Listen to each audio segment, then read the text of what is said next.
Bonjour, bon après-midi. Vous vous souviendrez que j'avais légèrement débordé la dernière fois parce que j'essayais de terminer le sujet que j'avais entamé, celui de l'archéologie comme un exemple, un cas typique de la combinaison de succès et d'échecs dans l'Empire ottoman pendant les Tanzimat. Et je vais me permettre de déborder aujourd'hui aussi parce que je tiens à finir ce sujet parce que je pense qu'il est important. Il dit bien ce que j'ai l'intention de raconter en matière de modernité, de civilisation et de perception de cette modernité par les Ottomans. Voilà, je crois qu'on est tous d'accord. Je parle trop, voilà. Donc vous excuserez que je grignote un peu, je rogne un peu sur ce cours pour continuer quelque chose qui est, somme toute, lié à la question entamée la dernière fois.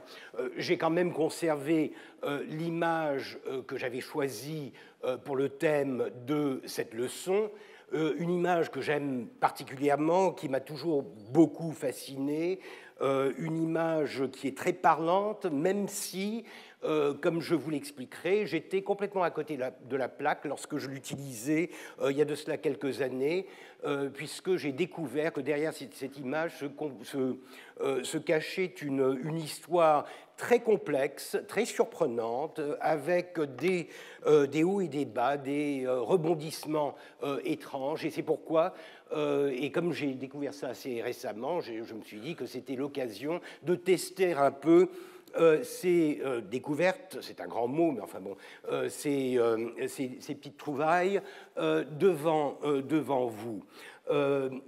Vous voyez à quoi elles ressemblent. Il s'agit, et ça reprend le thème d'aujourd'hui, l'union des nations qui forment l'Empire. Donc Empire, nation, égalité. Vous voyez qu'il y a un drapeau tricolore, un symbolisme lourd. On en parlera bien sûr, mais c'est simplement pour vous donner un avant-goût de ce qui se présentera dans quelques minutes. Et comme si je n'avais pas assez parlé, je vais faire une toute petite digression supplémentaire. Vous savez que j'ai la digression facile, voire compulsive, mais c'est une digression de circonstance, puisque nous sommes aujourd'hui, le 14 février, la Saint-Valentin. Et je voulais faire d'une pierre deux coups. D'abord, saluer votre loyauté et vous souhaiter une Saint-Valentin heureuse et prospère. Je sais pas, bon, enfin bon. Mais vous donnez une version ottomane d'une représentation de l'amour. L'amour dans plusieurs sens du terme, avec une image. Malheureusement, je n'ai pas l'original. L'original, à ma connaissance, est perdu, puisque je l'ai pris d'une publication des années 1960, un certain Malik Aksel, qui avait travaillé sur l'iconographie populaire dans l'Empire ottoman, un ouvrage très incomplet, mais très précieux parce que très peu de travaux ont été faits pour traiter justement de cette question de l'iconographie populaire, de l'image populaire dans l'Empire ottoman. Et pourtant, on sait qu'elle était très présente. Il suffit de tourner les pages des voyages de Gérard de Nerval, par exemple, pour apprendre qu'à Galata, à Constantinople même, il y avait toute une galerie où l'on vendait des images populaires, des images sur verre, d'animaux mythiques, de femmes serpents, etc. Et cette image appartient un peu à ce registre. Et par conséquent, comme je n'ai pas souvent l'occasion de parler de la culture populaire, vraiment, puisque je plane plutôt autour des sphères bureaucratiques, administratives et occidentales de l'Empire, je me suis dit que c'était une occasion de commenter une image qui me paraît intéressante. Vous avez au milieu un cœur, hein, un cœur, des petits cœurs comme ça, bon, un cœur, et sur le cœur, vous avez deux lettres, le élif et le he, A et H, si vous voulez, donc c'est A. A, c'est le soupir, A, c'est la lamentation, A, c'est les pleurs. Et c'est donc une image qui reprend le thème de la souffrance en amour, dans plusieurs sens du terme, ainsi que vous le verrez. Vous avez ici un poème en arabe qui est tronqué parce que le premier mot, c'est justement le ah. Donc c'est ah minel ashk vehalatihi, ahraka kalbi bihararitihi. Ce qui veut dire, en gros, ah, hélas, de l'amour et de tous ses états, il brûle mon cœur par sa chaleur. C'est une sorte d'invocation. Il est intéressant de savoir que vous avez une version identique avec Ar minel mevd. Ashk, c'est l'amour. Ar minel mevd, c'est hélas de la mort. Vous voyez que le même poème est utilisé aussi bien pour l'amour que pour la mort, ce qui en dit long. Et petit détail intéressant, calligraphique, le he, ce H, est ce qu'on appelle en persan le He do Cheshme, le H à deux yeux, parce que la forme rappelle rappelle en quelque sorte un visage, et l'artiste s'est amusé, et ça se fait souvent, à mettre deux yeux dans les trous de la lettre, dans les orifices de la lettre, pour donner à son image une part de réalisme. Le réalisme ne s'arrête pas là, puisque vous avez là ce qu'ils appellent le Seila Betcheshm, c'est-à-dire le déluge des yeux, ce sont les larmes qui se font rivières et qui coulent. Et vous avez au sommet, alors là vous avez très vaguement, on l'a reconnu, une flèche qui transperce le cœur, signe apparemment universel d'un cœur meurtri par l'amour. Au-dessus, vous avez une sorte de poignard qui est apparemment planté dans le cœur, et la fumée, est-ce vraiment de la fumée? N'ayant pas vu l'original, est-ce de la fumée ou est-ce du sang? Je ne sais pas, mais vous avez un petit mot qui est marqué dessus, c'est Sevda. Et Sevda ou Kara Sevda, c'est l'amour noir, c'est la mélancolie. Donc vous avez quelque chose de très fort en matière d'image, et puis vous avez les petits cœurs là qui s'enchaînent pour mener au cimetière. Pour mener, là vous avez un cénotaphe, et c'est très surprenant. Il y a marqué Merkad. Merkad veut dire tombe. Donc les petits cœurs mènent jusqu'à la tombe, et là vous avez un petit poème de nouveau qui dit voilà, Muhabbet bir belad şahım giriftar olmayan bilmez, cefayı çekmeyen aşık sefanın kadrini bilmez. Je traduis, l'amour est une souffrance que seul connaît celui qui l'a vécu. L'amoureux qui n'a pas souffert ne saura goûter au plaisir. Bon, c'est pas ce qu'il y a de plus joyeux, je reconnais, mais en tout cas, c'est une image, à mon avis, très intéressante, et je n'en ai pas vu d'autres. Il y a beaucoup d'images sur le ah, etc. Mais cette représentation du cœur, de l'amour, de la mélancolie, de la mort, et le fait qu'on conjugue en quelque sorte le ah sous trois formes. Il y a trois soupirs possibles pour la miséricorde divine, pour l'amour de l'aimer et enfin pour l'espoir de guérison. C'est un document intéressant, donc voilà, c'était une petite digression. Et puisque je vous disais que je voulais faire d'une pierre deux coups, permettez-moi d'y ajouter un petit gravillon. Ma femme est probablement dans la salle, bien cachée quelque part. Je lui souhaite la Saint-Valentin aussi. Voilà, et cela étant dit, passons à des choses sérieuses. Enfin, y a-t-il plus sérieux que la mort? Je ne sais pas.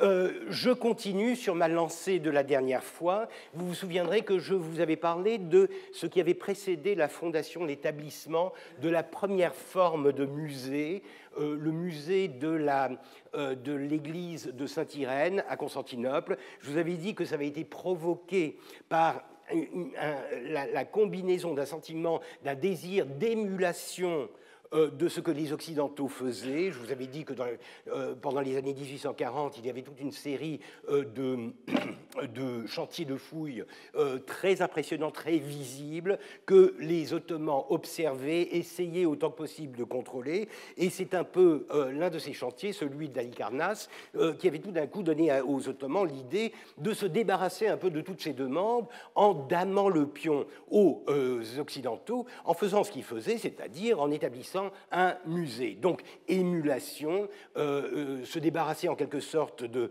ce sentiment d'exaspération causé par les Occidentaux, et bien sûr, ce que j'appelle le cahier des charges de la civilisation, c'est-à-dire cette obsession dans les années 1840 qu'on veut faire comme les Occidentaux. On veut se civiliser, on veut faire ce qui appartient à la liste, en quelque sorte, de ce qui identifie une nation civilisée. Et le musée fait partie de cette liste, de même que une bibliothèque, une université, etc. Mais ce que je vous avais dit, c'est que toutes ces passions, toutes ces découvertes, tous ces investissements culturels, scientifiques, n'avaient pas fait long feu. Le musée est celui qui, d'une manière ou d'une autre, va vivoter avant d'être repris dans les années 1880 sérieusement par Osman Hamdi Bey, mais les autres innovations, par exemple l'université qui est fondée juste à côté du musée, elle ne verra jamais le jour. Elle sera ouverte en 1863 pour une année uniquement. Donc vraiment, la forme précède en quelque sorte le fond, le contenu. Je tenais encore une fois à vous montrer quelques documents qui disent bien comment l'esprit de ces Ottomans régénérateurs, réformateurs, modernistes, civilisationnistes fonctionne, ce qu'ils disent, comment ils expriment ce désir de faire comme les autres. Voici par exemple une circulaire qui a été envoyée en 1846 à tous les pachas, tous les gouverneurs des provinces susceptibles de renfermer des antiquités. Et là, bien sûr, on se fonde sur l'expérience, on regarde un peu où les Anglais et les Français sont en train de fouiller. Donc on envoie aux pachas de toutes ces provinces cette circulaire qui dit, en gros, l'envoi à Constantinople d'objets anciens appelés antiques. Vous voyez, on explique ce que c'est, puisque en turc, Asar Atika, les anciens objets, les œuvres anciennes, c'est un néologisme. On l'a inventé pour traduire en quelque sorte antiquité, alors qu'on dispose de quelque chose de plus populaire, démotique, c'est antica. Et antica, ça n'est pas du turc, bien sûr, c'est de l'italien. Antico, et vous voyez qu'il y a deux registres, donc Antica, qui est reconnu par tout le monde comme étant une sorte de dénomination très générique d'objets anciens, et Asar Attica, qui est le poids de l'arabe, puisque c'est une formation à partir de l'arabe, c'est un terme qui revendique en quelque sorte une forme de scientisme, une forme de valeur archéologique et scientifique. Donc c'est vraiment un effort de traduction. Encore une fois, je vous rappellerai à quel point il est important de réfléchir à la terminologie, au vocabulaire des documents. On l'avait fait pour les Tanzimat en 1839. Là, c'est encore plus flagrant parce qu'on sait d'où vient la terminologie. Donc, en ce qui concerne l'envoi à Constantinople d'objets anciens appelés antiques, afin d'être placés dans le musée en turc, récemment bâti et arrangé comme une des merveilles modernes de l'Europe. C'est touchant. On veut se vanter d'avoir fait quelque chose qui rappelle justement ces richesses culturelles de l'Europe. Les Ottomans, notamment les bureaucrates, les diplomates, voyagent à droite et à gauche.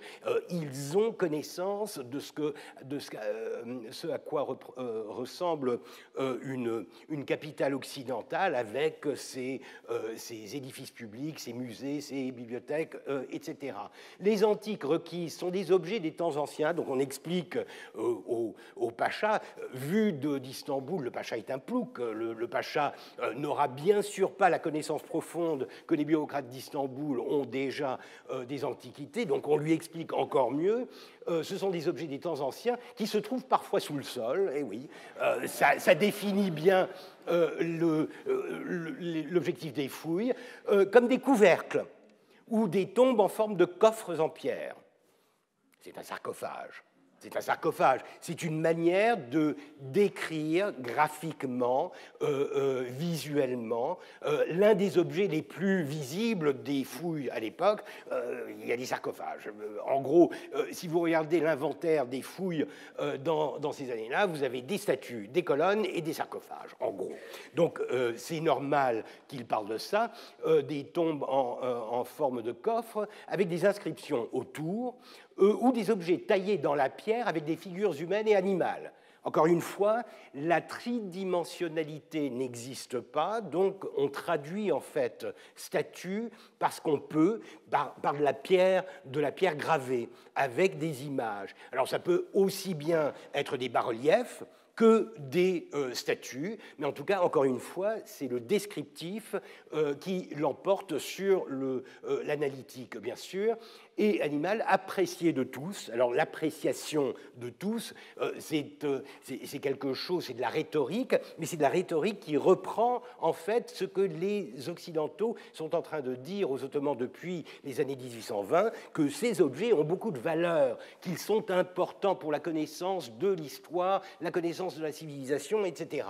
Lorsque vous en trouverez, indiquez leur forme et leur apparence, leur technique, leur nom, les parties qui pourraient manquer, le prix qu'on en donne sur place, et s'ils conviennent, ils seront expédiés. Voilà. Donc on leur dit, en gros, voici ce qu'est une antique, creusez, trouvez, envoyez.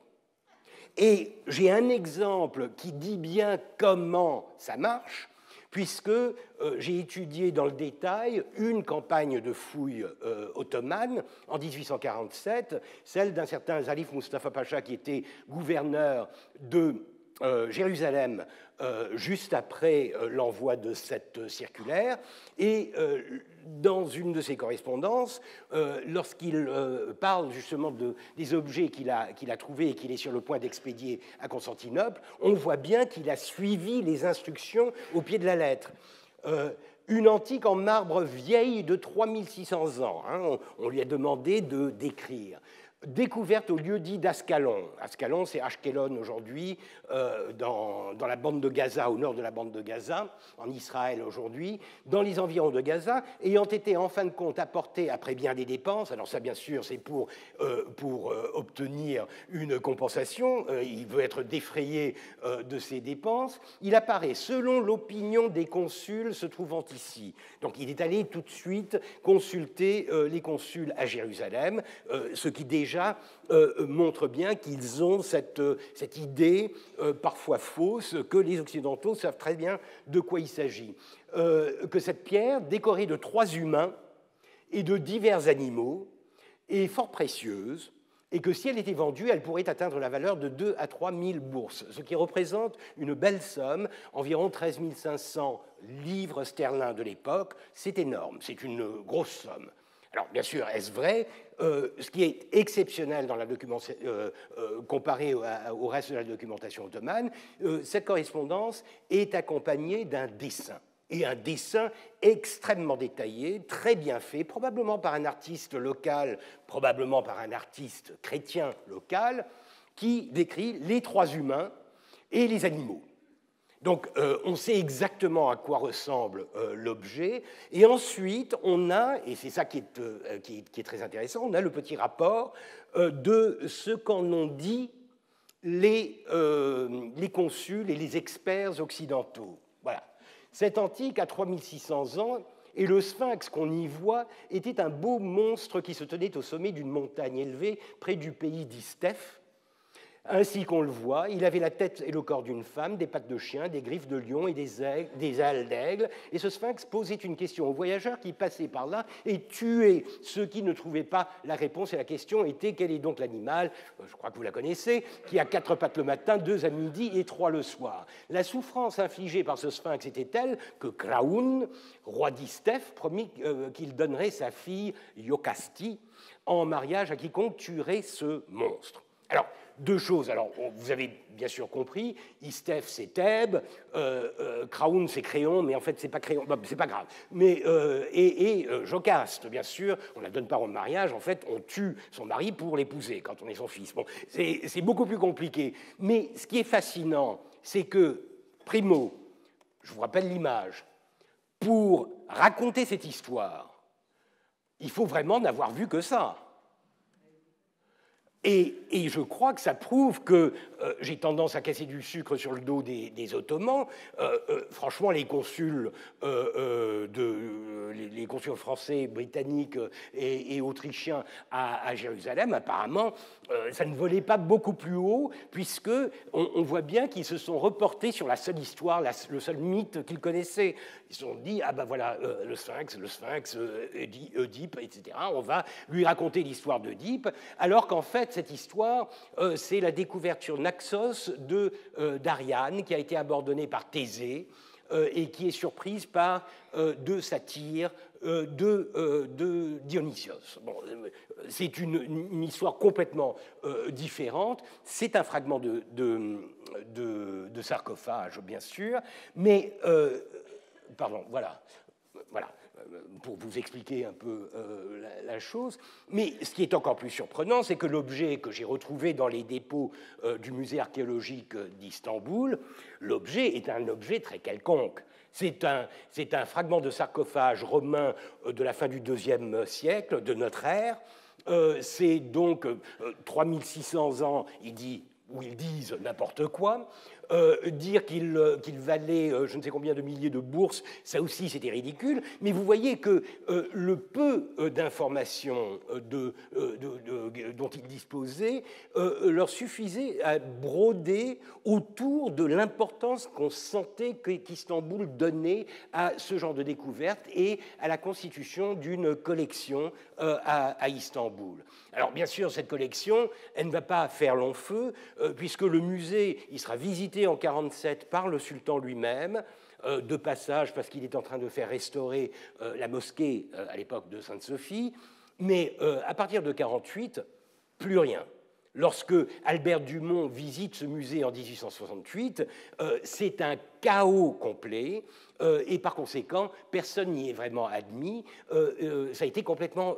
c'est un feu de paille. C'est un projet de civilisation qui n'a pas vraiment démarré et qui est resté dans un état végétatif pendant des années. Autre indication qui, moi, me fascine et dont je n'ai pas encore la réponse, c'est un phénomène, un revirement dans la politique archéologique ottomane à partir de 1847 qui me surprend énormément, puisque en 1947, j'ai trouvé dans les archives ottomanes un brouillon, un projet de contrat de collaboration entre le British Museum et le gouvernement ottoman. Et en gros, je retiens deux articles de cette convention, septièmement, huitièmement. Septièmement, toutes les antiquités trouvées reviendront à l'état sublime, l'Empire ottoman. Huitièmement, mais s'il devait exister 2 objets identiques, des doublons donc, l'un sera cédé à la Grande-Bretagne, et s'il était fait de métal précieux, sa valeur exacte en sera payée dans sa totalité. Peu importe, ce qui compte, c'est justement ça.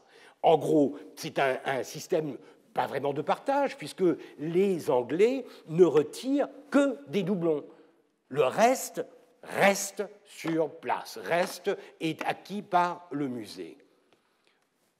Et pourtant, comme disait Aznavour, et pourtant, quelques années plus tard, dès 1952, il y en a peut-être avant, je vois une série de documents émanant de la Sublime Porte concernant l'autorisation, la permission donnée à des fouilleurs, à des Occidentaux voulant fouiller dans l'Empire ottoman, où les conditions sont tout d'un coup inversées.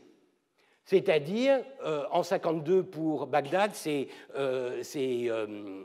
Polémil Botta qui est en train de fouiller à Khorsabad. Voici les conditions qu'impose le gouvernement, à condition que les objets uniques leur soient remis aux Français et que l'un de ceux trouvés en plusieurs exemplaires revienne au sultanat lui-même.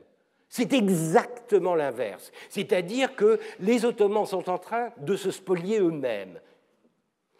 En 1955, avec les Anglais, qu'ils soient remis au sultanat sublime, les objets antiques restant une fois que les Anglais auront pris un exemplaire de chaque et tous ceux dont ils pourraient avoir besoin. Donc, servez-vous, et puis ceux dont vous n'avez pas besoin, les doublons, etc., vous les laissez. Pareil, en 1958, les objets uniques leur seront donnés et l'on prendra pour le musée du sultanat sublime un exemplaire de tous ceux qui seraient identiques. Je n'ai pas encore compris comment ce revirement s'est fait. C'est-à-dire que là, vous avez quelque chose. Est-ce vraiment une sorte de machiavélisme presque démoniaque des diplomates britanniques, français qui ont réussi? Je ne sais pas. Je ne sais pas. Toujours est-il que ce qui était parti en 1947 sur une base, somme toute, tout à fait acceptable pour le partage et pour la définition des conditions de fouille dans l'Empire ottoman, avait dégénéré au bout de quelques années en un système d'exploitation qui lésait systématiquement les Ottomans et enrichissait les collections occidentales.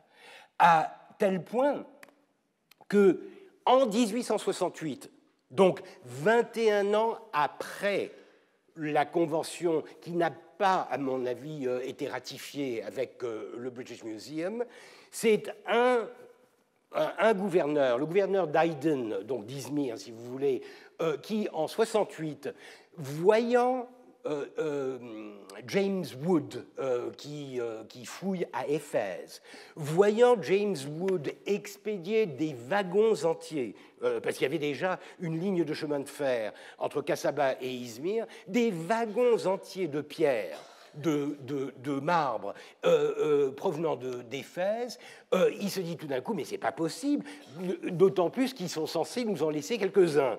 Et rien. Et quand même, il a tout d'un coup une illumination, il dit « S'il est vrai que la règle a été adoptée pour les individus effectuant des fouilles en quête d'antiquité selon laquelle l'un des objets trouvés en double est remis au musée de l'État sublime et que les autres, trouvés en un seul exemplaire, leur sont abandonnés, il est inutile de rappeler que de tels doublons ne sont trouvés que fort rarement et que la plupart sont uniques. » Finalement, un type s'est réveillé, un type, Hekim Başı Ismail Pacha, gouverneur je ne serai pas de mauvaise langue en disant que c'était un converti crétois. Mais enfin bon, je l'ai été. Mais bon, mais c'est surprenant, donc 20 ans après, 20 ans plus tard, à une époque où le musée est dans un état de végète depuis des années, tout d'un coup, les Ottomans se disent « Mais mon Dieu, on a fait une grosse bêtise et on va corriger ça. » Et ils le corrigent. Et ce qui est amusant, c'est que vous avez là une petite poussée externe, et qui d'autre que Eugénie de Montijo, l'impératrice des Français, lors de son passage pendant les préparatifs de son passage par Constantinople, puisqu'elle va inaugurer le canal de Suez en 69, elle passera par Istanbul, et en 68, à la fin de l'année 68, elle écrit à l'ambassade ottomane à Paris en leur disant « Mais vous devriez vous munir d'un musée historique ». Et c'est juste à ce moment que le Vali, le gouverneur d'Izmir, d'Aydın, est en train d'essayer de secouer un peu la bureaucratie pour qu'ils se rendent compte de ce qui se passe. Et par conséquent, il y a tout au début de l'année 1869, en janvier, un texte du premier règlement des Antiquités sort du Conseil d'État. Le Conseil d'État, finalement, prend cette affaire en main et le résultat sera une première réglementation qui ne sera pas vraiment respectée, mais qui, en tout cas, reprendra le principe de ce que les produits des fouilles restent ottomans et que, par conséquent, il n'y a que le sultan pour pouvoir agréer à la cession de certains objets. Le problème, c'est que tous les diplomates obtiendront cette autorisation du sultan et que par conséquent la spoliation continuera plus ou moins au même train jusque dans les années 1880. Mais ce qui est intéressant ici, c'est de voir à quel point les Ottomans sont, entre guillemets, à côté de la plaque. À côté de la plaque, pourquoi ? Parce que ça n'est pas un véritable intérêt. C'est-à-dire que le musée n'est pas vraiment une institution qui est visitée, qui compte, si vous voulez, parmi les succès des Tanzimat, et par conséquent, on sacrifie ce projet très facilement, ou plutôt, on le laisse tomber dans l'oubli, ce qui explique que les Occidentaux aient continué à exploiter les ressources archéologiques de l'Empire pendant des décennies. En 69, il fonde à nouveau un musée impérial, et en des termes qui sont extrêmement surprenants, puisqu'on parle de fondation, comme si ils avaient complètement oublié qu'en 1946, ils en avaient déjà fondé un. C'est pas tout à fait vrai puisque c'est le même lieu qui va être utilisé, mais la rhétorique est celle d'une fondation, et cette fois-ci, on voit la rhétorique de la civilisation former, réétablir un musée dans la capitale impériale à l'image de ceux qui se trouvent dans tous les États civilisés d'Europe. Quand vous dites ça, et les Ottomans le disent souvent, ce qui se fait dans les États civilisés, ce qui se fait dans c'est une sorte d'aveu, en quelque sorte, du fait qu'ils ne se considèrent pas encore civilisés, ils sont sur la voie de la civilisation et que par conséquent, il y a une sorte de mea culpa assez naïf qui sous-tend toutes ces activités culturelles et scientifiques. Et malheureusement, chasser le naturel, il revient au galop. On voit que dans les années 50, l'institution qui réussira le mieux en matière de, je ne dirais pas muséographie, mais en tout cas d'exposition, c'est le musée des anciens costumes, El Bisei Atika, les anciens costumes, qui est fondé en 1852. Pourquoi ? Parce que le touriste veut ça. Le touriste, vous vous souviendrez d'Aubignosc qui était dégoûté de voir tous les Ottomans en redingote et en pantalon. Il avait la nostalgie des grandes moustaches, etc. C'est pareil pour tous les touristes. Ils arrivent à Istanbul, ils visitent la ville et ils sont dégoûtés de voir que, en gros, énormément de l'environnement leur rappelle n'importe quelle ville d'Europe. Et par conséquent, ce qu'ils veulent, c'est la couleur, c'est les costumes, et par conséquent, on fonde un musée qui reprend, en fait, les janissaires, qui reprend ce qu'on a sacrifié à la modernité en 1826, ce qu'on a banni, ce dont la mémoire a été effacée, damnatio memoriae, ce que l'on a traité de vampires et de tous les noms, tout d'un coup, on les ressuscite. Pourquoi ? Parce que c'est quelque chose qui vend. C'est quelque chose que le public occidental attend de voir et voudrait voir à Istanbul. Et comme il ne le voit plus dans l'armée, dans la rue, etc., on lui crée une sorte de petit musée des costumes anciens. Et je me suis amusé à faire de la statistique à partir des autorisations, des permissions données par la Sublime Porte à des visiteurs occidentaux par le truchement des ambassades à Constantinople, pour essayer de voir ce que les gens visitaient. Et voici les résultats. En gros, vous avez le palais impérial. Alors, il ne visite pas tout, mais avec une autorisation, on voit un peu du trésor, on voit la cour, on voit... Le palais est en train de se muséifier. puisque les Ottomans, sous Abdülmecid, dans les années 1850, on commence à bâtir des palais à l'occidental, des tartes à la crème sur le Bosphore, qui reprennent l'architecture extrêmement lourde, rococo du 19e, et c'est là qu'on va s'installer, puisqu'on trouve que le charme désuet de Topkapı, ça n'est plus pour nous, ça n'est pas, ça ne dit pas, ça ne décrit pas la modernité dans laquelle l'Empire s'est engagé. Et par conséquent, le palais de Topkapı devient en quelque sorte une curiosité, même si le musée, la muséification officielle, elle n'aura lieu qu'en 1924. Sainte-Sophie, bien sûr, c'est l'obsession de tous les Occidentaux qui viennent ici. Et bien sûr, c'est Sainte-Sophie parce que c'est Sainte-Sophie, parce que c'est la fin de Byzance. Enfin, c'est pas la fin de Byzance, mais c'est Byzance, etc. Et puis, le musée des costumes anciens. Ensuite, vous avez l'Arsenal qui vient en 4e place. Et quand je dis l'Arsenal, c'est justement Sainte-Irène. Mais ce qu'il voit à l'Arsenal, ce n'est pas les antiquités qui sont dans l'atrium bien caché au fond du bâtiment, c'est la nef principale qui est recouverte d'épées, de sabres, de bannières, de lances, de cuirasses, etc. C'est un musée du Moyen-Âge, en quelque sorte, comme on les aime en Occident, comme on les fait en Occident. Et là, lisez Nerval, lisez Gautier, lisez tous les voyageurs qui ont laissé des traces de leur passage à Constantinople dans les années 1850. On leur donne le sabre, soi-disant, de Mehmed II, etc. Donc c'est une sorte de Disneyland pour le touriste en quête d'émotions fortes et d'exotisme, qui reprend en quelque sorte le thème de ce musée des costumes anciens.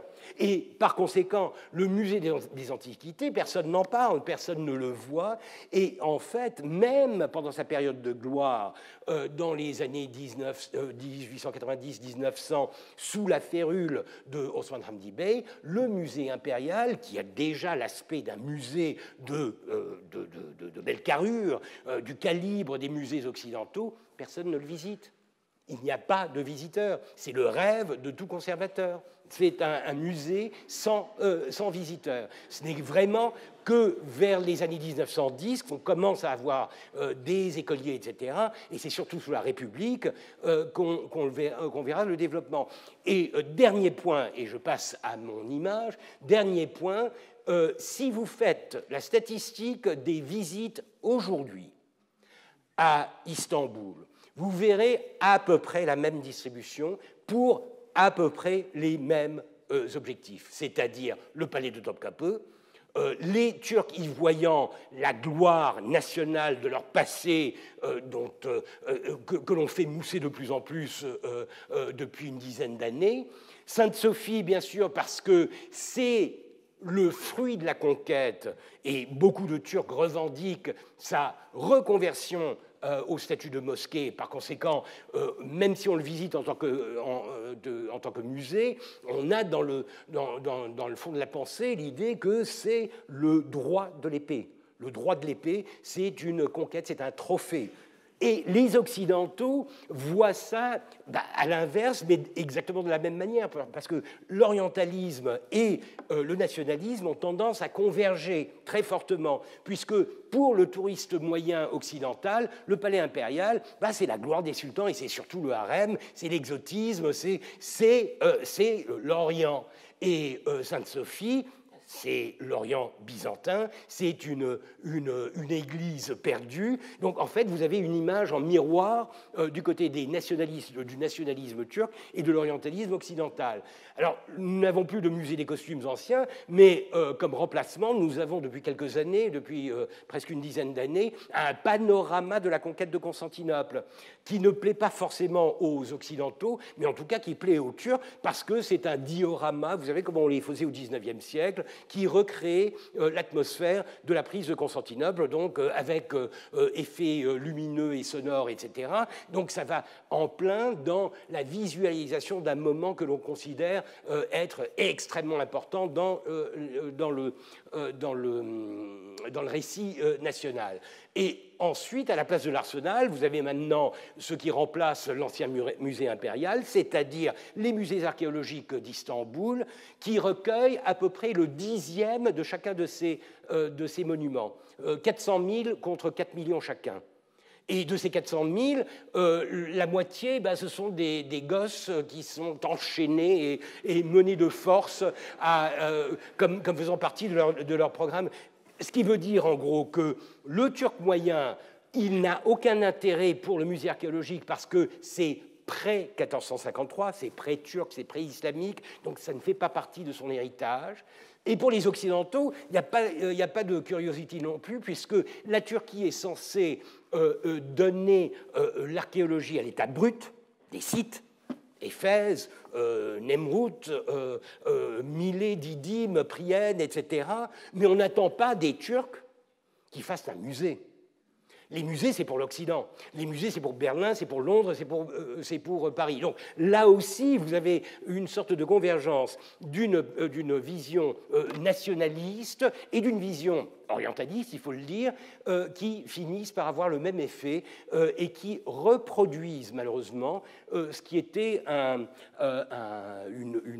patron, une figuration des visites dans les années 1850, plus de 150 ans plus tard.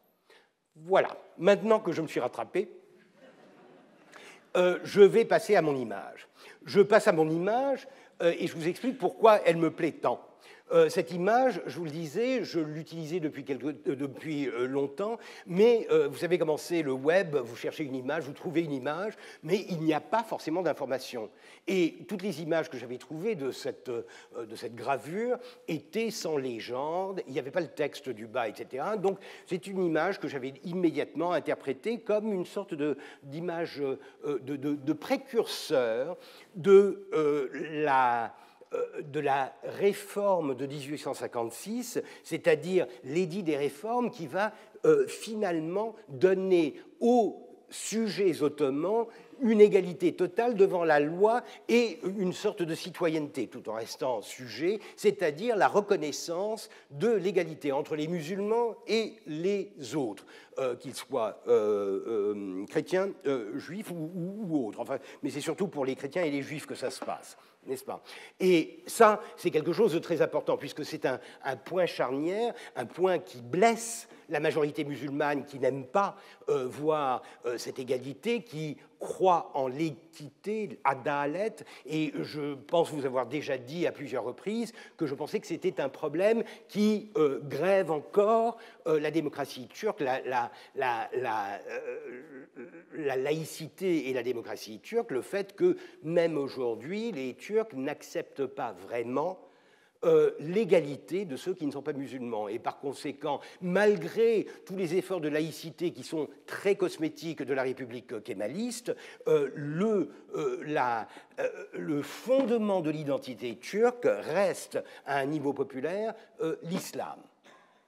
Et par conséquent, 1856, c'est un tournant où tout se joue et ce sera une faillite au bout de 20 ans, 30 ans, sous Abdulhamid, etc. Donc cette image, pour moi, était très importante puisqu'elle préfigurait en quelque sorte, iconographiquement, et vous savez que j'aime les images, ce désir de créer un empire constitué par des nations. Et vous voyez qu'il y a un drapeau tricolore. Vous savez qu'au XIXe siècle, le drapeau tricolore, il est révolutionnaire, même si le sens du terme révolution change avec le temps. Les révolutions des années 1830, Pologne, Belgique, etc., ce sont des révolutions bourgeoises, nationalistes, c'est le désir de créer... donc ce n'est pas encore le printemps des peuples de 1848, etc. Donc c'est beaucoup moins radical, c'est beaucoup plus bourgeois, etc. Mais c'est quand même quelque chose le drapeau tricolore est quelque chose qui secoue un peu les fondations du concert de l'Europe et le conservatisme dont Metternich, encore une fois, est l'architecte et le meilleur représentant. Donc, il y a un élément de révolution. Vous voyez le symbolisme, puisque là, vous avez marqué droits égaux, et ça, c'est quelque chose qui renvoie, bien sûr, au Tanzimat. Vous avez au sommet de la hampe du drapeau, vous avez une croix, un croissant et la table des lois, donc la représentation des trois religions. Et puis, bien sûr, vous avez un occidental, un turc, entre guillemets, j'utilise la terminologie du temps, un grec. Quand vous voyez une fustanelle, en général, c'est un grec, ou bien, parfois, très rarement, un bavarois, dans le cas d'Othon, le roi de Grèce, n'est-ce pas, qui joue à être un grec. Et puis, vous avez un arménien et vous avez un juif. Donc je me disais, c'était quelque chose qui faisait partie de la propagande ottomane, égalitaire, etc.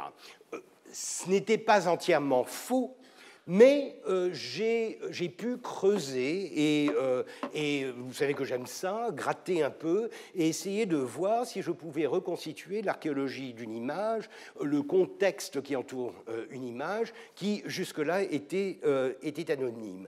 Pour commencer cette investigation, j'ai eu un coup de chance en faisant la connaissance d'un collègue qui est musicologue et qui travaille sur la musique occidentale qui s'intéresse à l'Orient, et notamment à Liszt, qui est passé à Constantinople dans les années 1840. Et c'est lui qui a découvert je ne sais pas si vous connaissez Bagnères de Bigorre. Ah, vous connaissez, bon, d'accord. Bagnères de Bigorre, grande métropole des Pyrénées, où, en 1832, se fonde une compagnie musicale, celle des chanteurs montagnards d'Alfred Roland. Tout un programme. Et ces chanteurs montagnards montent leur affaire.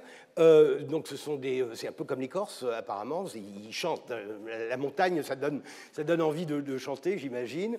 Et ce sont des gens qui chantent, qui s'organisent en espèce de société et de troupe, et qui se lancent dans c'est le terme utilisé, une odyssée, qui les amènera jusqu'en Égypte, en Terre Sainte, à Constantinople, en Grèce, et ensuite ils rentrent en France.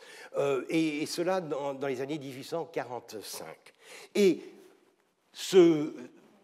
cet Alfred de Roland tenait une sorte de registre, une sorte de cahier, une sorte d'agenda de ce voyage où il collait des images, des documents, etc. Ce que les Anglais appellent un scrapbook, un livre de souvenirs en quelque sorte, où il collait des traces en quelque sorte de ses pérégrinations à travers la Méditerranée et le Proche-Orient. Et parmi celles-ci, étaient justement les images, cette image-là, mais aussi une autre image, la voici, et vous voyez dans quel état elle est, parce que celle-là, l'autre, j'ai eu de la chance, je l'ai trouvée sur le marché. Elle est en très bon état, mais celle-ci, dans ce cahier, elle a pris un sale coup, mais on voit bien de quoi il s'agit. En fait, c'est comme une séquelle à celle-ci, puisqu'on voit les mêmes 5 individus représentant les nations, avec le même drapeau, en présence du sultan Abdülmecid, des bureaucrates ottomans. On peut deviner peut-être que celui-ci ou alors celui-là, Mustapha Reşit Pacha, et puis là, des Occidentaux, probablement le corps diplomatique, etc. Et on lit le sultan recevant les députés des diverses populations qui demandent des droits égaux. C'est écrit en gros, là. Et Et c'est là que tout d'un coup, je me suis dit, mon Dieu, c'est intéressant, c'est quelque chose de très précoce, puisque 1845, c'est bien avant l'édit des Tanzimat de 1856, l'édit des réformes de 1856, et je me suis dit, je me suis posé en quelque sorte un défi, est-ce que je peux reconstituer l'histoire de cette image et de tout ce qui l'entoure, en sachant que l'image n'est plus anonyme. Maintenant, on voit au-dessous une mention de l'auteur de cette image et le distributeur de cette image, c'est un certain docteur Barachin, qui est Gaspard Louis Barachin, parfois Louis Gaspard Barachin. Et là, j'ai pu creuser dans sa biographie et essayer de reconstituer l'histoire qui est assez surprenante des aventures du bon docteur Barachin, que vous voyez là, posant avec un fez, à la manière de bien de ces occidentaux qui, pendant les années 1830, 40, 50, vont s'exiler en Orient, se mettre au service soit de l'Empire ottoman, soit de l'Égypte. On pense à Clobey, etc. Il y a beaucoup de cas comme ça, Mariette Pacha, des Occidentaux qui deviennent Pacha, qui deviennent Bey, et qui s'intègrent d'une manière ou d'une autre dans une société orientale avec un objectif de civilisation, de modernisation, de réforme, etc. Alors, notre Gaspard Louis Barachin, quand on fouille bien et quand on a enfin un nom qu'on peut mettre sur l'image, on découvre qu'il est né en 1791 et que c'est quelqu'un qui a commencé très tôt à s'intéresser, disons, à la politique par le biais de Napoléon. Il était engagé dans l'armée napoléonienne en tant qu'élève chirurgien et il est devenu chirurgien dentiste. J'allais dire qu'il n'y a pas de saut métier, mais c'est complètement déplacé de le dire. Mais le rapport, si vous voulez, entre un chirurgien dentiste et le message politique, effectivement, bon, ça surprend un peu. Et il est admis en audience par Napoléon et il devient chirurgien aide-major dans la garde impériale. Voilà. Et ce qui est intéressant, c'est que très tôt, après la chute de Napoléon, il fait partie un peu de ces frustrés de Sainte-Hélène, de ces frustrés de la fin de l'épopée napoléonienne. Il va se recycler dans l'aventure. Il y en a beaucoup comme ça. Vous vous souviendrez que c'est un peu le cas de ce Daubignosc dont je vous parlais la dernière fois, celui qui avait développé une obsession des grandes moustaches, n'est-ce pas? Lui aussi, c'est un ancien grognard qui se recycle dans la police ottomane. Bon. Alors, lui, il va plus loin, apparemment, il va jusqu'en Iran, jusqu'à Kermanshah. À Kermanshah, donc l'Iran occidental, en fait, près de la frontière avec l'Irak ottoman, et il se met au service, alors on n'a malheureusement pas beaucoup de détails, mais apparemment il est resté 3 ans à Kermanshah au service d'un des fils de Fath Ali Shah Qajar. Fath Ali Shah, que l'on voit ici chasser la panthère, le lion, bon, chasser, avec, et c'est pourquoi j'ai choisi l'image, avec ses 22 fils. Alors, les petites miniatures du chat, ce sont ses fils. Il en avait un paquet. Et l'un de ses fils, mais son fils aîné, en fait, était, voilà, Mohamed Ali Mirza Daulat Shah, avec la particularité que, parce qu'il ne descendait pas d'une femme reconnue comme pouvant transmettre la noblesse du sang, elle était géorgienne, il n'était pas l'héritier de son père. Mais c'était un jeune homme apparemment extrêmement actif que son père a nommé gouverneur de Kermanshah, poste qu'il a occupé jusqu'à sa mort en 1821. Voici son palais qui aujourd'hui a disparu à Kermanshah. Alors, Barachin, qui faisait-il? Était-il dentiste? Était-il conseiller? Parce que vous savez qu'il y a un flou en général dans ce genre d'aventuriers. Ils ont énormément de cartes à leur jeu. Ils ont plein de connaissances qu'ils mettent au service de ces sociétés orientales qui sont émerveillées, intéressées par l'Occident. Donc, 3 années en Iran, après quoi il retourne, et il retourne en France, et en France, on le retrouve dans les années 1820 grâce à des rapports de police. Comme quoi la police a toujours du bon. Les rapports de police, il y a un livre noir de la police des années 1820 qui recueille les informations qui étaient collectées par des agents de police sur des individus jugés suspects, dangereux, etc. Et Barachin en faisait partie, non qu'il fût vraiment violent, mais il était libéral, ce qui, dans les années 1820, était déjà assez mauvais. Et il y a un rapport, et ça je pense que c'est la clé du mystère, un rapport qui le place à Bagnères, où apparemment, c'est les conclusions du policier, il se trouve pour administrer des soins à des gens qui prennent les eaux, puisque Bagnères est une ville d'eau. Mais en fait, je crois qu'il y a plus que cela, je crois qu'il était probablement de Bagnères, et si les gays montagnards de Bagnères avaient dans leur petit registre les images du bon docteur Barachin, c'était probablement, puisque les images datent en fait de 1842, pas 45, c'est probablement parce que c'était un bagnérais. Et là, bon, mais ça, c'est pour la petite histoire. Il arrive à Paris en 1827, il est chirurgien dentiste, et c'est là qu'il invente quelque chose de très utile, une liqueur odontalgique, donc qui fait passer les maux des dents, qu'il appelle l'eau de pyrètre du docteur Barachin.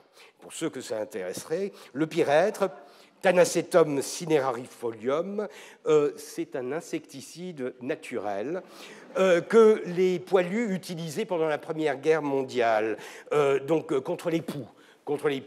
Donc, je vous déconseille d'imiter Barachin, mais enfin, vous voyez un peu le profil, quoi. C'est un chirurgien entrepreneur, disons.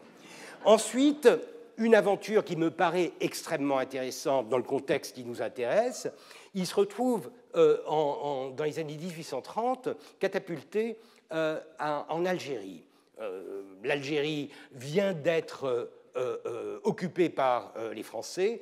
Vous connaissez peut-être l'épisode du coup d'éventail dont le Dey d'Alger frappe le consul français en 1827 et qui devient le prétexte pour l'occupation de toute l'Algérie par les Français. La prise de Beaune, etc. Bon, le début des pages coloniales de la France. Des représentations extrêmement chauvines, il faut le dire, des Arabes fuyant devant les armées de la France, etc. Et Barachin joue un rôle intéressant en Algérie puisqu'il est à Oran et il est sous-intendant civil. Et c'est là qu'il apparemment s'intéresse à la politique et au sort des populations indigènes, comme on disait à l'époque, et seulement il a un conflit qui l'oppose à un certain... Attendez, où est-ce qu'il est? Voilà. Un certain Xavier Boyer, connu comme Pierre le Cruel, un ancien des guerres napoléoniennes qui a fait des siennes en Espagne, qui a opprimé les guerrilleros espagnols, etc., et qui dirige la ville d'Oran. C'est le gouverneur militaire d'Oran. Et Barachin, du moins c'est ce qu'il dit, il perd son poste de sous-intendant à cause d'un conflit avec Boyer. Et ce conflit on le retrouve dans deux publications de Barachin en 1833, donc une année à peine après sa démotion du poste de sous-intendant, une note traduite de l'arabe des plaintes de la population d'Oran adressées aux membres de la Chambre des députés et un discours préliminaire sur les considérations qui doivent servir de base au système administratif propre à la régence d'Alger. Je vous rappelle que Alger n'est pas encore une colonie, c'est la régence d'Alger qui est sous occupation militaire, etc. Et Barachin s'engage très fortement dans la défense des droits, des libertés et de la dignité des Algériens. Alors, il a ses propres distinctions, les Arabes, les Maures, les Kabaïls, il parle de Kabaïls, les Kabyles. Bon, mais il défend en gros la nécessité d'abandonner cette conquête oppressive de l'Algérie et de passer à un système plus juste, plus humain. Il est notamment écœuré par le fait que l'orientalisme dit toujours que ces Arabes n'ont ni foi ni loi et que par conséquent, ce que la France leur apporte, c'est la civilisation à travers la loi, à travers l'administration, etc. Il va jusqu'à tricher par l'étymologie et dire charte en arabe, charte, c'est, il regarde dans un dictionnaire, toute condition formulée, stipulée, toute proclamation du gouvernement au peuple et dans laquelle des engagements sont pris, c'est une charte en arabe, conventio, pactum, lex, stipulatio, conditio. Et, dit-il, cela prouve que les Arabes avaient le terme de charte bien avant nous, oubliant que charte en français vient de Chartres, en ancien français, qui vient de carta cartula en latin et qui vient de chati en grec. Aucun rapport. Mais ça vous donne une idée un peu de la manière dont il veut défendre les intérêts des populations algériennes.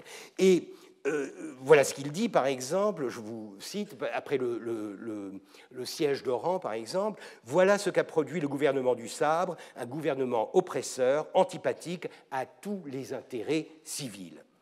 En fait, ce qu'il propose, et les habitants d'Alger qui signent cette pétition demandent qu'ils soient reconnus comme des individus libres et en fait qu'ils soient même reconnus comme des Français. C'est un point très intéressant puisqu'on sait que les Algériens musulmans n'auront jamais la nationalité. Ils auront la nationalité, mais pas la citoyenneté française. Même après la création des départements, vous avez une transition douce qui est faite pour les Juifs algériens, avec la loi Crémieux de 1870, qui leur donne automatiquement la nationalité française. Mais pour les musulmans, il faut en fait qu'ils renient leur religion et qu'ils prêtent serment aux principes de la République, etc. Donc ça ne se fait pas.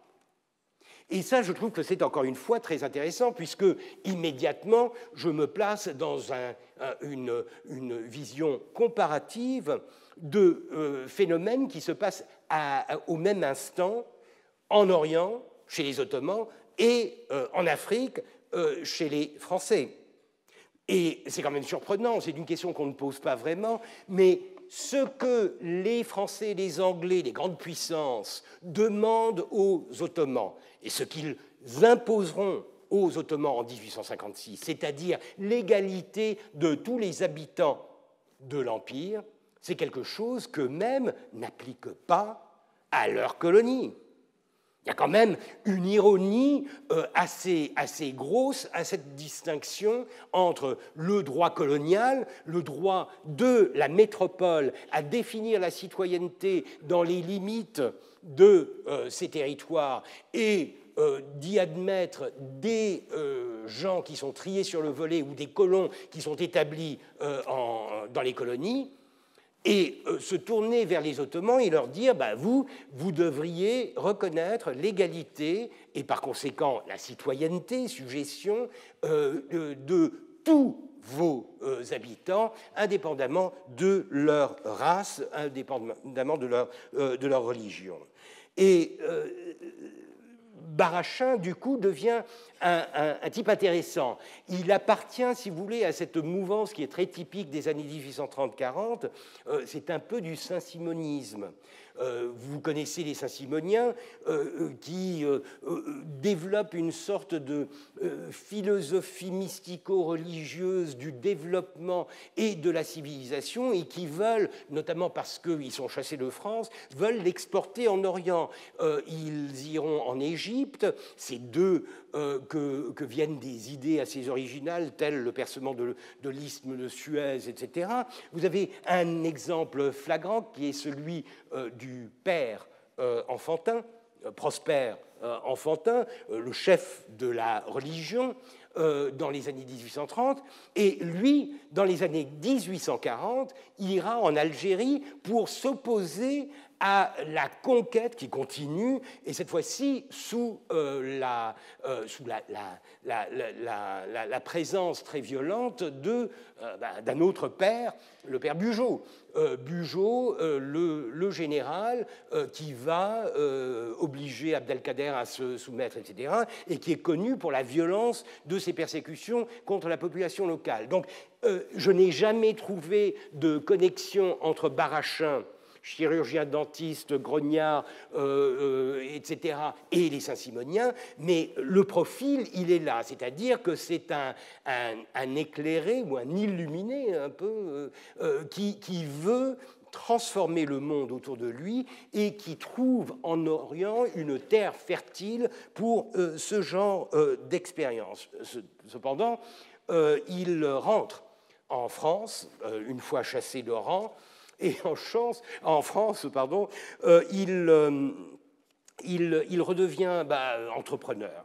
Entrepreneur, en 1835, on le voit fonder, je cite, une compagnie, une société en commandite par action au capital de 100 000 francs, dont l'objectif est, je cite, la création à Paris d'un établissement où l'on formera des gardes-malades qui seront envoyés auprès des malades à Paris et dans les villes environnantes, et la confection, la location et la vente de toute fourniture et objets nécessaires aux malades.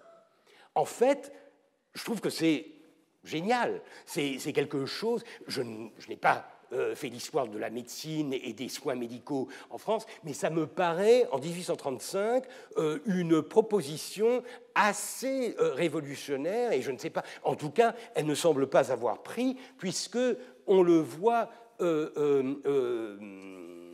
assiéger le ministère des Affaires étrangères pour se faire accepté comme chef de mission en Perse. Donc on voit bien qu'il ne réussit pas vraiment en France et, encore une fois, il préférerait plutôt aller en Perse. Il écrit, voilà sa signature, le docteur Barachin, il écrit au maréchal de Soult, qui est le ministre des Affaires étrangères à l'époque, et il est soutenu par le duc d'Orléans. Le duc d'Orléans, Henri V, le fameux fils aîné de Louis-Philippe, Louis-Philippe, donc le frère aîné du prince de Joinville que nous avions vu à Istanbul en 1839. Et finalement, au bout de 5 ou 6 années d'insistance, de persévérance, il finit par décrocher l'autorisation de se rendre en Perse à la tête d'une mission dont l'objectif n'est vraiment pas spécifié. On apprend d'ailleurs qu'en 1831, il avait déjà envisagé d'aller en Perse et son projet était d'armer les Iraniens contre la Russie pour créer une diversion pour sauver les Polonais qui étaient en train de subir l'oppression des Russes. Donc, encore une fois, toujours prendre la défense du plus faible, des plans stratégiques internationaux, mondiaux, etc. Un type étrange. Et finalement, en 1837, il parvient à décrocher cette autorisation et il va visiter toutes les académies, les sociétés savantes, etc., pour obtenir leur aval, en quelque sorte, pour pouvoir monter son expédition. Seulement, encore une fois, il semble avoir mêlé les affaires aux idéaux, puisqu'il a fondé le 1er novembre 1837 une société au capital de 40 000 francs pour financer son entreprise. Mais cette société, elle finit mal, puisque Delavigne et Pillot Deby, qui sont ses associés, ont été effrayés de l'extension que M. Barachin paraissait vouloir donner aux opérations et spéculations pour lesquelles il s'était associé.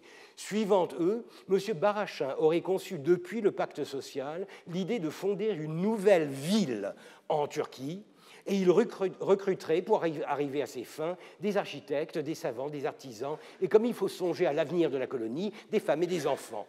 Les co-associés de M. Barachin ont calculé que les 40 000 francs ne suffiraient pas, etc. Et donc la société est dissoute. Donc ça ne marche pas, mais Barachin s'en va quand même, et il arrive à Constantinople en 1838, au printemps 1838, probablement à la fin du mois de mars. Et immédiatement, plutôt que d'aller en Perse, immédiatement, il commence à assaillir la sublime porte de propositions, de rapports pour la modernisation, pour la transformation de l'Empire. Et la liste est longue. Voilà ce qu'il propose dans un premier temps. Le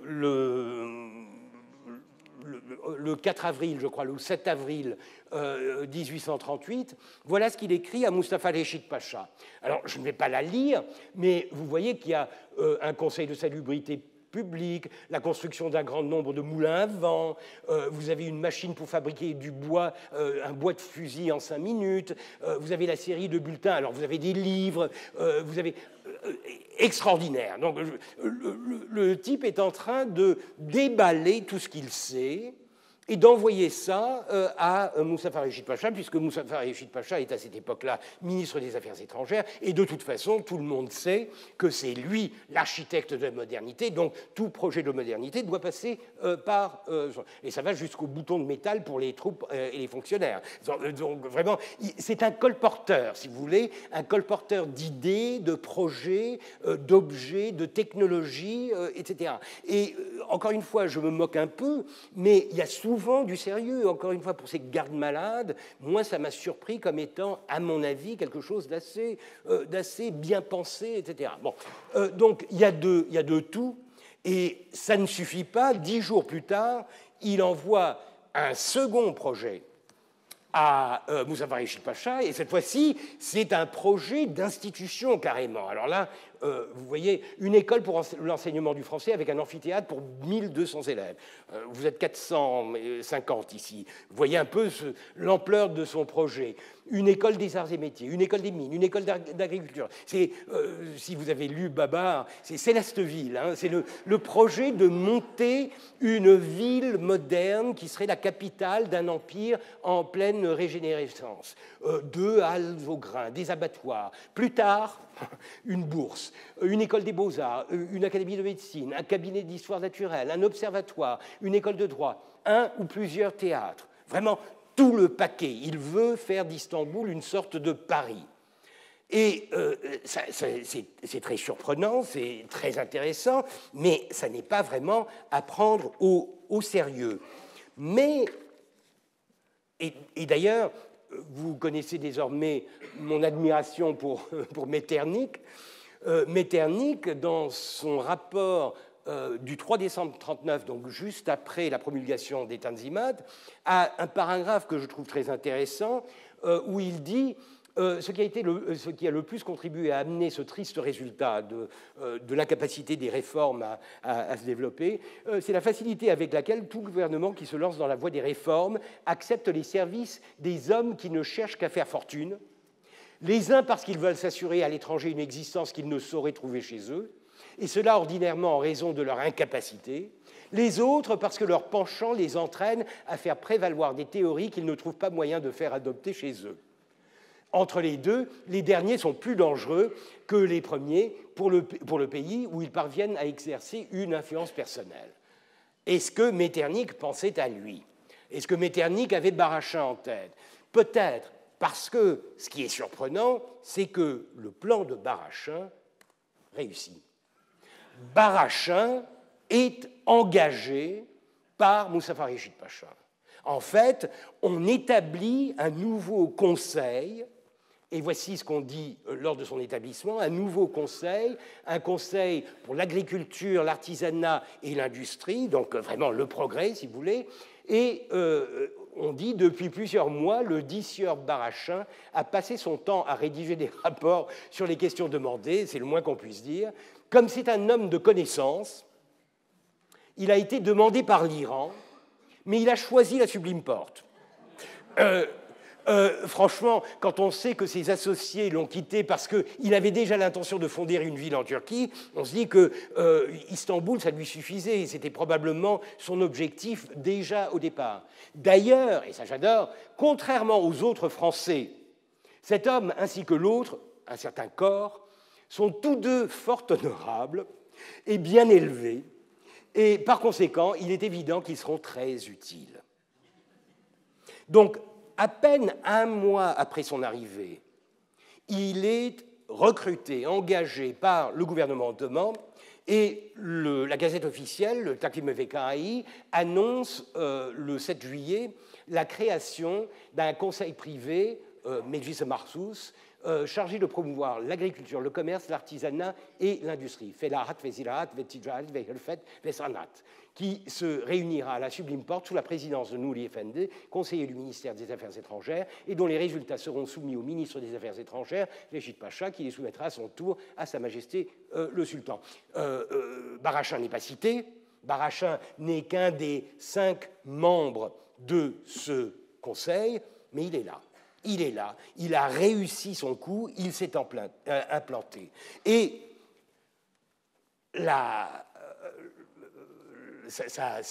son obsession des rapports prend de l'ampleur, puisque ce qu'il avait soumis à Rechid Pacha, ça n'était qu'une liste.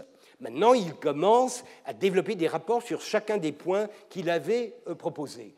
Et là, il y a certains trucs qui sont assez évidents. Les considérations statistiques, c'est intelligent parce qu'il met face à face, dans ce rapport, les statistiques françaises, qui sont assez bien connues, et les statistiques ottomanes, qui ne sont pas très connues, pour montrer à quel point le potentiel de l'Empire ottoman est sous-utilisé. La surface, la population, et là, évidemment, il y a une différence énorme entre une France, je ne dirais pas surpeuplé, mais bien peuplé, et un empire ottoman qui a l'air d'un désert comparé. Et ça, c'est le genre d'argument qui, effectivement, pour les Ottomans, a du concret, a une portée concrète, des considérations politiques, je reviendrai là-dessus, des considérations philosophiques sur la création et la destruction considérées comme éléments de prospérité dans un État. Alors là, il explique en gros que ça, c'est un argument qu'il utilise pour convaincre les Ottomans d'accepter la destruction et le remplacement de certaines institutions par des nouvelles, et que par conséquent, c'est de la destruction créative, etc. Réflexion sur l'organisation d'un service général de santé, bon. Colonie militaire, agricole et industrielle, je reviendrai là-dessus. Projet de règlement sur la création d'une pharmacie centrale, bon. Projet de règlement pour la propagation de la vaccine, c'est ce qu'on l'appelait à l'époque dans l'Empire ottoman, la quarantaine, bon. Question sur la compatibilité ou non-compatibilité des fonctions publiques avec des entreprises commerciales. Intéressant. Donc, est-ce que... Bon. Et un projet d'organisation de l'administration de la santé militaire. Des projets qui sont parfois un peu loufoques, parfois des évidences, mais parfois qui m'intriguent par la similitude, les ressemblances avec certains documents qui paraîtront en 1839. Nous sommes encore en 1838. Dans son projet sur les considérations politiques, où il s'efforce de montrer que ce Conseil devrait être laissé libre de délibérer et que ces délibérations devraient atteindre le sultan automatiquement, il fait une petite liste de ce qu'il considère être essentiel pour la régénération de l'Empire. La garantie de la propriété à tout individu sans distinction, la liberté de l'industrie et de l'agriculture, la destruction des monopoles de tout genre, l'abolition des corporations, la régularisation des impôts, le droit de possession accordé aux étrangers. Alors, il y a un peu de tout. Vous voyez qu'il y a des relents de colonialisme, le désir, par exemple, de donner aux étrangers ce qu'ils n'ont pas, c'est-à-dire la possibilité d'être propriétaires dans le pays. Mais le reste, ça rappelle drôlement quand même le décret des Tanzimat. Et encore une fois, il ne faut pas tomber dans le panneau d'imaginer qu'il y a une relation de cause à effet dès que vous voyez des ressemblances, mais il faut comprendre que c'était dans l'air du temps. Il y a de Lulkuhart, cet économiste écossais qui parlait du libre-échange et des ressources de la Turquie, il y a de cela aussi. Donc il est vraiment en plein dans cette mouvance des années 1838-39 où on essaye de trouver une formule pour faire revivre, ressusciter l'Empire ottoman. Et ce qui est intéressant, c'est qu'il a un rapport qui deviendra loi. Et ça, les historiens turcs ne le savent pas, puisqu'ils ne connaissent cette loi que par sa promulgation dans la Gazette officielle. Et en fait, c'est un dérivé direct d'un des projets de Barachin. Et ce projet, c'est le projet de loi sur la pratique des avortements par violence.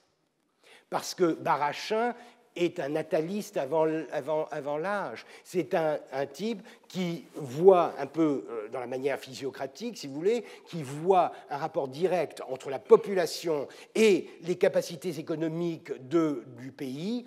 Il prône la multiplication de la population et par conséquent, il constate qu'en Turquie, comme il dit, les avortements sont pratiqués sans le moindre problème et dans des nombres impressionnants. Et par conséquent, l'un de ces rapports a trait à l'interdiction des avortements. Et lui, bien sûr, comme c'est un rapport occidental, il énumère les raisons pour lesquelles il trouve que c'est inhumain. Il ne parle pas de la vie humaine, il parle simplement de la dépopulation de l'Empire, etc.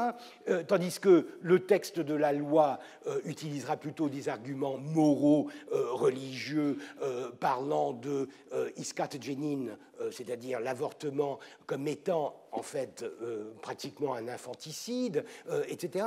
Mais c'est lui. Et par conséquent, c'est un de ces rapports qui va jusqu'au bout, parce qu'il se plaint constamment dans sa correspondance avec les ministères à Paris, il se plaint du fait qu'il y a énormément de bureaucrates, d'hommes d'État, qui essayent de bloquer les projets de ce nouveau Conseil. Et son autre projet, c'est donc cette colonie militaire agricole et industrielle. En gros, il s'agirait de réunir une petite armée, environ 500 hommes, armés, un peu de cavalerie, beaucoup de fantassins, leur donner un territoire d'environ 1 lieue carrée, donc à peu près 15 km carrés, leur donner les moyens de faire fructifier la terre avec alors des poules, des coqs, des vaches, etc. Et à partir de la 2e année, d'y inclure des femmes pour continuer la reproduction de cette société. Et ça, c'est quelque chose qui est très en vogue en Europe à l'époque. C'est le modèle des des phalanstères, des familistères de Fourier, ces sociétés idéales qui essayent de recréer dans un environnement champêtre une sorte de commune qui va être autosuffisante, qui va se suffire à elle-même et qui va, d'une certaine manière, optimiser ses moyens de reproduction, de production, etc. Alors ça, c'est un projet, lui, il dit que tout le monde a été très intéressé, mais ça, c'est un projet qui ne passe pas. Donc on n'a pas de retombée dans la législation ottomane ou même dans les commentaires. De toute façon, Barachin n'apparaît pas souvent dans les sources ottomanes, plus tard, mais différemment. Il n'y a pas de reprise de ce projet un peu loufoque, qui reprend donc les principes de Barachin, de Fourier. Et dans une lettre au maréchal de Soult, le ministre des Affaires étrangères, voici ce que dit Barachin. La charte, et ça c'est en novembre 1939, donc quelques jours, quelques semaines après la promulgation du décret des Tanzimat, la charte octroyée avec une si généreuse chaleur par le sultan Abdülmecid et proclamée par son illustre ministre Reşit Pacha n'est rien autre chose que le procès-verbal de la première séance de notre Conseil d'utilité publique, rédigé par M. Corr sur les bases posées dans mes mémoires, moins ce qui concerne les étrangers et quelques détails que vous trouverez résumés dans mon second mémoire qui a pour titre Considérations politiques. Donc il se considère père, en quelque sorte, des Tanzimat. Je ne dis pas qu'il l'est, mais je dis que dans cette vaste discussion que nous avons dans l'historiographie ottomane entre les influences locales, Naqshbandi, etc., et puis le volet occidental avec Palmerston, avec Ponsonby, avec Mustafa Reşit, avec les textes que je vous ai montrés la dernière fois, et maintenant un Barachin qui lui aussi va exactement dans ce sens dès 1838, je crois que la cause de l'Occident est plus ou moins gagnée. Et encore une fois, je n'attacherai pas forcément beaucoup d'importance à ce qu'il dit, mais je crois que c'est quand même significatif qu'il aille vraiment dans le sens de la grande mouvance à cette époque-là. Le seul document que j'ai trouvé de cette période concernant son emploi par la Porte est cette feuille de paix en 1840, où effectivement il est payé 6500 piastres, une somme considérable par mois pour ses services. Et puis, tout d'un coup, tout s'écroule. Tout s'écroule, il devient l'ennemi public numéro un.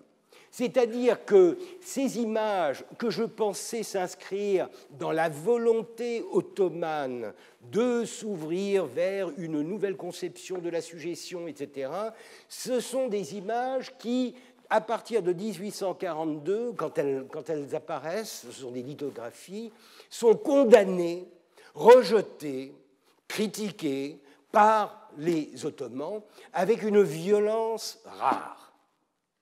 Et de son côté, Barachin, lui aussi, va complètement changer de ton, de son discours d'égalité entre les nations. Il va passer à un registre très différent, et pourtant avec des recoupements, celui de l'émancipation des chrétiens. Tout d'un coup. Alors, que s'est-il passé? Je ne sais pas encore. Et je ne le saurai probablement pas la semaine prochaine. Mais je ne le sais pas encore, mais ça vaut la peine Et là, quand vous regardez le texte, la légende de ces lithographies, vous voyez qu'il en est encore, en 1842, il en est encore, j'ai perdu le petit bouton, je ne sais pas, il en est encore à parler donc d'égalité civile et politique des populations, liberté religieuse complète, séparation du spirituel et du temporel, laïcité en quelque sorte, et ça, il y tient toujours, droit de possession accordé aux étrangers. Mais en tout cas, il parle de la régénération de l'Empire ottoman, consacrée et assurée par ses principes, et sa devise, c'est « l'union fait la force », et pluribus unum. Donc c'est encore un discours qui est positif, qui va dans le sens de la régénération, etc. Et pourtant, en 1841, en juillet 1941, Réchid Pacha écrit à François Guizot, qui est alors ministre des Affaires étrangères, lui demandant de se prémunir contre Barachin, qu'il appelle de tous les noms, car Barachin, et c'est là qu'on comprend déjà que la situation a énormément empiré, Barachin est allé faire quelque chose d'assez sournois.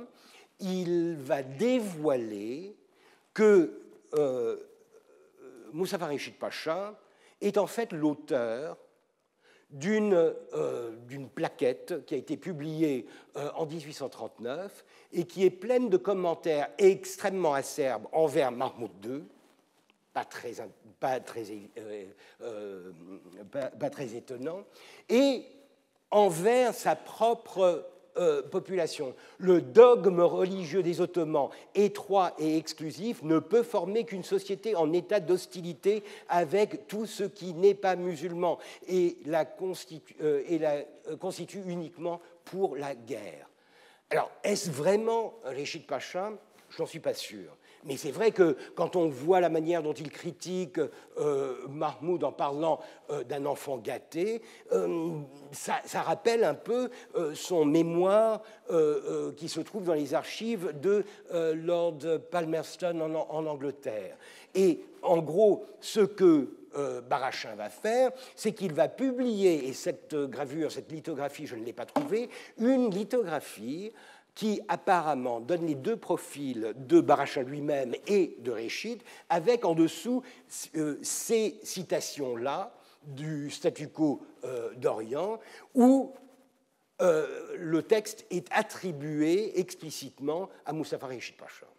Et alors là, bien sûr, c'est la crise. C'est la crise et c'est la rupture, c'est le divorce, et c'est là que Mustapha Réchid Pacha va intenter un procès en diffamation contre Barachin, qu'il va plus ou moins gagner, mais enfin, il va en cassation, etc.